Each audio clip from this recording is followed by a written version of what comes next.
ایک لڑکا اپنے ہم عمر لڑکوں کی طرح بہت زیادہ شرارتی تھا، مگر ایک دن ایسی غلطی اور شرارت کر دی کہ اس کے گھر مہمان آئے اور اس لڑکے کی ماں نے مہمانوں کے لیے سالن تیار کیا تو اس لڑکے نے سالن میں مٹی ڈال دی تو اس کی ماں کو غصہ آ گیا۔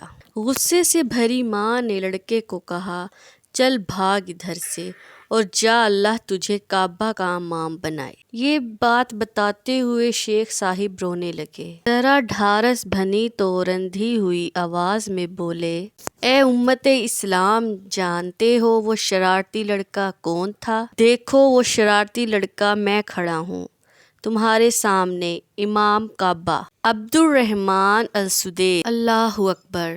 اگر وہ شرارتی لڑکا شیخ عبد الرحمن السدیس حفظ اللہ صاحب بذات خود ہو سکتے ہیں، جو ماں کی دعا کی بدولت حرم شریف کے ہر دل عزیز امام بن کر عالم اسلام میں دھڑکنے والے ہر دل پر راج کر رہے ہیں۔ شیخ صاحب فرماتے ہیں، اے ماؤ، اپنی اولاد کے بارے میں اللہ سے ڈرتی رہو، چاہے کتنا ہی غصہ کیوں نہ ہو، ان کے لیے منہ سے خیر کے کلمے ہی نکالا کرو۔ اولاد کو لعن طعن اور بد دعائیں دینے والی مائیں سن لیں کہ والدین کی ہر دعا بد دعا قبول کی جاتی ہے۔ تمام والدین سے میری التجا ہے کہ وہ اپنے بچوں کے لیے دعا کیا کریں، بد دعا نہیں۔ بچوں کو نصیحت کرتی ہوں کہ ماں کی بد دعا سے بچا کرو۔